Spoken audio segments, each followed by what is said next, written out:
Hey guitar players, and welcome back to the Guitar in a Year Beginner to Intermediate. I'm your instructor Korey Hicks, and we are on week number 33. Today we're going to review triads on strings 1 through 3 and 2 through 4. We have a proficiency exam on week 40 coming up, and I want to make sure that you guys are practicing the triads in the most effective way. We're also going to be taking a look at page 9 of Modern Method, which is going to include the note and chord review and some other chordal passages. We're then going to take a look at pattern 3 of the C major scale, connecting it to patterns 1 and 2, which we've been working on for the last couple of weeks. Now, we are starting a brand new school year, so if you are interested in guitar lessons, go ahead and reach out to me over on Patreon. I am opening up a bunch of new slots this fall. Those are hour-long slots and half-hour slots. You can come weekly, you can do a one-off lesson. So for more information on that, you can go to my Patreon. And as always, everything else that has to do with this course, whether it be the notation, the tab, chord forms, the charts, PDFs, MP3s, all that stuff is over on my Patreon as well. Just click the link in the description below. Let's get started with triads. So just to review, we're starting off with the first shape, which is a major triad. And this triad is going to be in second inversion. So we need to know what that means. That means that the fifth of the scale is in the bass. That's the note A. Because if I play a D major scale, D, E, F sharp, G, A, that's the 1, 2, 3, 4, 5. It's the fifth note of the scale. 6, 7, 1, that's the root, 2, 3 would be on top. So that is this second inversion major triad. It's important for us to understand what this chord is and how we can find it on the neck. A question I often get is why we need to know the inversion and the intervals and the note names of these chords. Can't we just say that's a D chord and move on with life? Well, if you want to learn songs quickly, we need to understand what's inside these things. So I've picked a song, American Authors, Best Day of My Life. This uses a D major triad in second inversion, way up here on the neck. 12 frets higher than the original chord down there. So if I'm learning this song,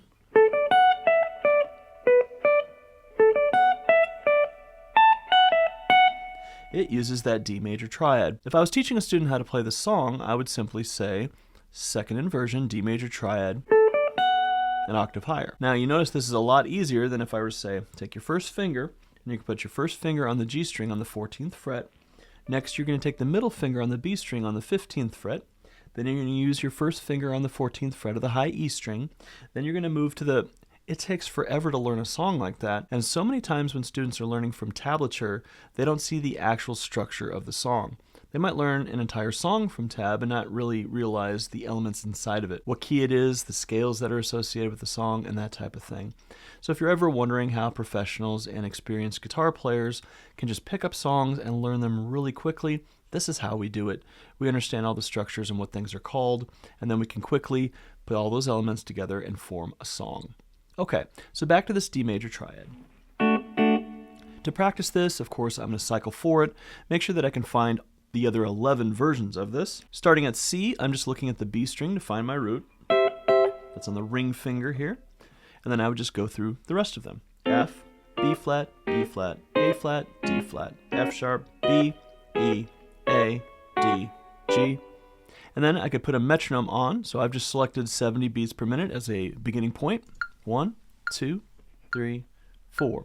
C, F, B flat, E flat, A flat, D flat, F sharp, B, E, A, D, G. So what I would recommend doing is putting on a metronome and then maybe a timer for a couple of minutes. So if you're practicing your triads, this is how you would go about internalizing where everything is.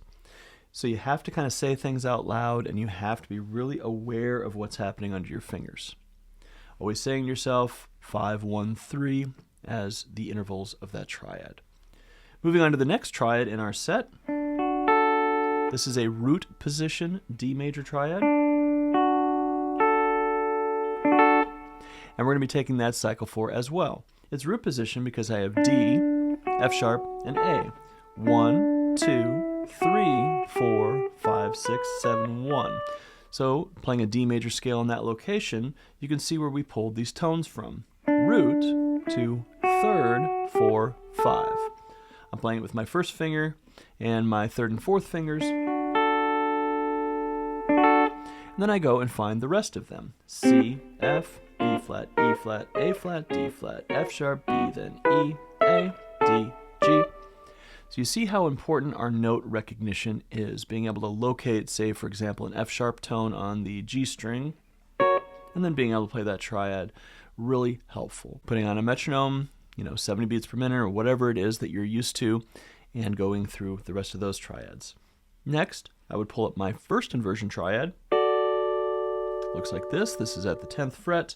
I play my scale in that location. 1, 2, 3, 4, 5, 6, 7, 1.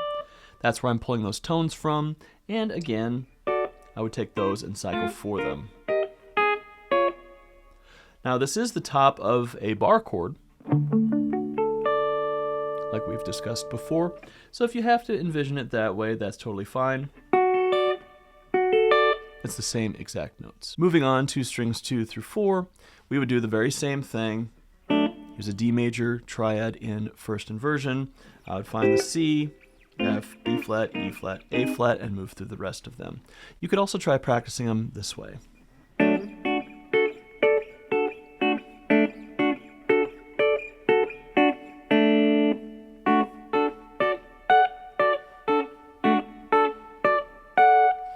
Where I grab all of the different D major triads that I know. After you're done with that, then you can start moving on to the other structures, meaning D becomes D minor,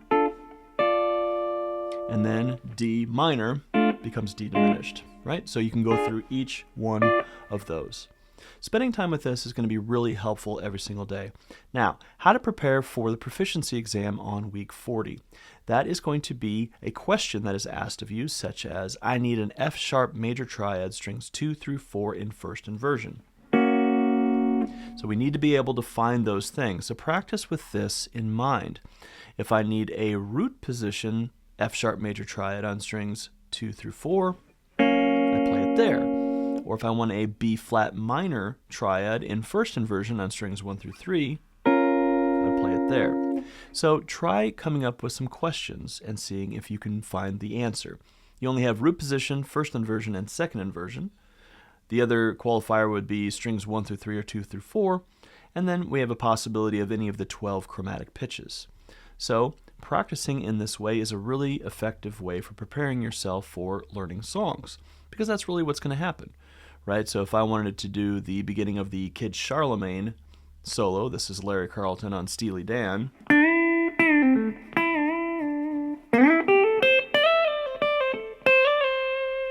And spoiler, we're going to be doing this as one of our intermediate guitar solo transcriptions on Patreon pretty soon. That second part of the lick is an A minor triad. So players often will use triads to come up with really interesting sounding parts of their solos and of melodies. Let's move on to Modern Method. All right, so open your books to page 9 of Modern Method. This is Note and Chord Review. This is exercise number 7. I'll have the PDF over on Patreon, so if you want to grab it over there, you can. I'm starting off on the note C on the A string, and then we're going to be doing a little sequence. You'll notice the rhythm is the same in each measure. So C, going up to F in the next measure, to B in the next measure, to E in the next measure, and then we're walking down a C major scale. To the major third, which is E, D, and then we're going to play a C major triad. C, E, G, C, open B string, and then we strum a G7 chord, that's in third inversion, the C note, and this is a first inversion C major chord. Then we're going to play that A note. I want you to do that with your middle finger, because we're going to very easily go into that F chord in second inversion next. Open B, we have a G major triad in second inversion. Back to normal C chord, and then we're going to walk up starting on the note A.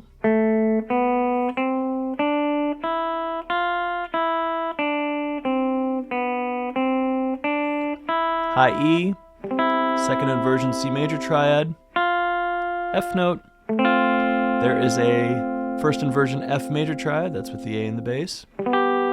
G major with G in the bass, that's root position. G7 with G in the bass, that's a G7 root position. Back to that C major triad in second.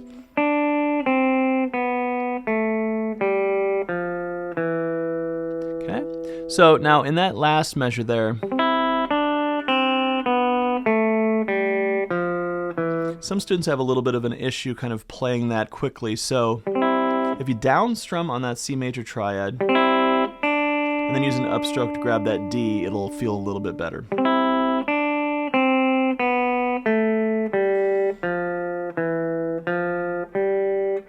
Here's our last three chords. F major, root position, G7, that's going to be in third inversion again, and then our C major chord there. So I've put my metronome on at 70 beats per minute, and let's play through exercise 7 together. 1, 2, 3, 4.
Let's take a look at exercise number 8 at the bottom of the page.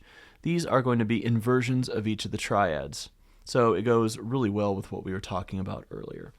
Starting off with the C major, we're playing it in root position, and then in first inversion, and then in second inversion. Notice that you can actually hold the C major chord down and you get all three of these.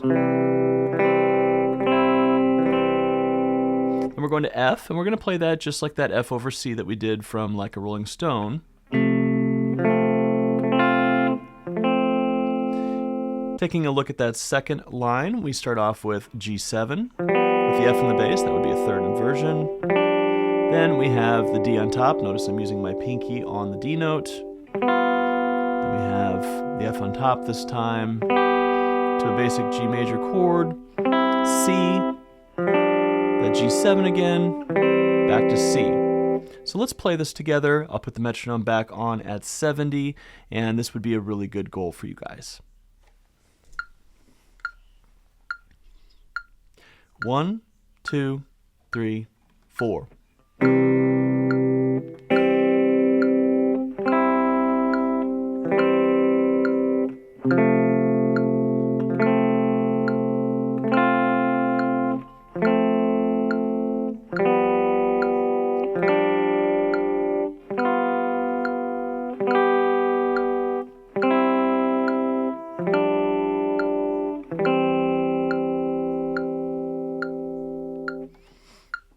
And as Bill Levitt says at the bottom of page 9, regular review of all material is a must. So this week, do yourself a favor, go all the way back to page 4, play from page 4 through page 9, and try making a little cycle of this each day. It'll only take you a couple of minutes, and you can set aside maybe 15 minutes a day to work on this. Starting next week, we're going to be moving on to page 10, which is the start of another duet. All right, next we're going to talk about pattern 3 of the C major scale. Now, we did learn this originally down here.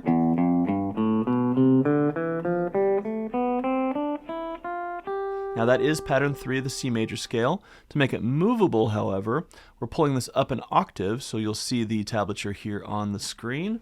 I'm starting at the 12th fret, which is the same as the open string, right? We get all the exact notes in the same locations if you view the neck as that being the nut. So we get E, F, G, A, B, C, D, E, F, G, A, B, C, D, E, F, G. Now, just like we did last week, we can do something where we go up pattern 1,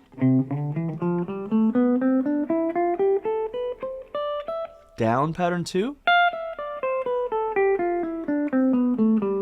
and then up pattern 3.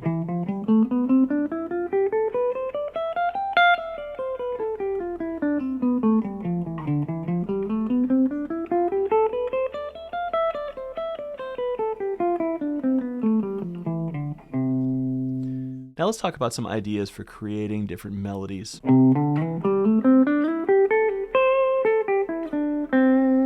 Notice that I'm sliding around in there. I'm not completely adhering to the fingering. That's okay. Sometimes you have to. So when you're playing these things in an improvisation, you don't have to use the same fingering that we're practicing. We're doing it this way for economy of motion and also to help map out the neck in our mind. It's also not very good economy of motion to use one finger like this, right? But sometimes it's a good idea to kind of blend the patterns. I do a lot of sliding with my third finger.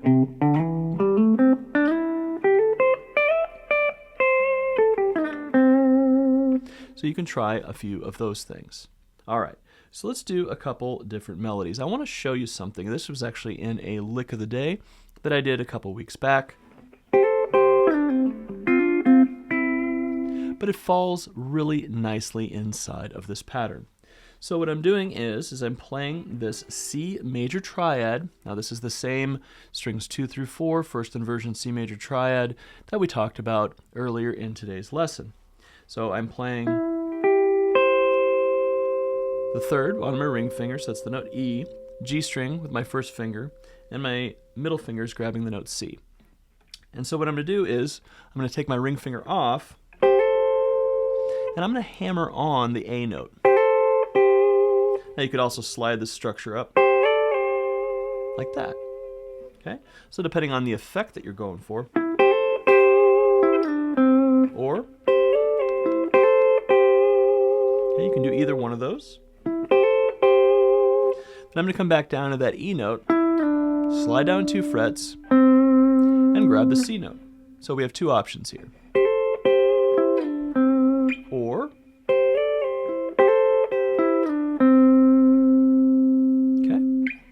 next, I can come down the scale, coming down from the A note to the G. So again,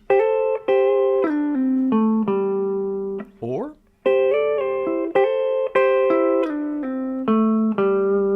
next we're going to do another little double stop. I'm kind of holding this F major triad, at least the G string and the D string version of it, and I'm going to hammer on that D note. And then I'm going to grab the C and E notes, which are going to be the root and major third. So it sounds like this.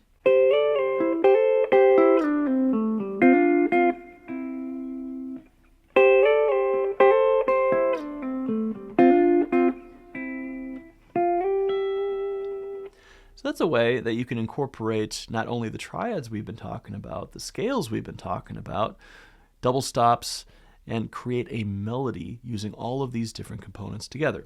Notice how this lick goes through all 3 patterns. I'm in 3, now I'm in pattern 2, and I stop in pattern 1. Hopefully that gives you an idea of how to be more melodic using various patterns. You don't have to stay stuck in a pattern. I rarely use one pattern for a whole solo. When I'm playing, I'm often going to do things where I go up and down patterns.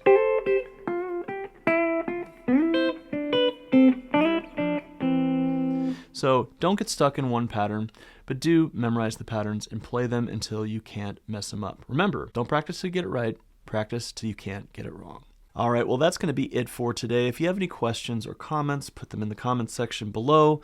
And again, don't forget to like and subscribe. It really helps out the channel. I will see you all back here next week for week number 34. Have a great week of practice.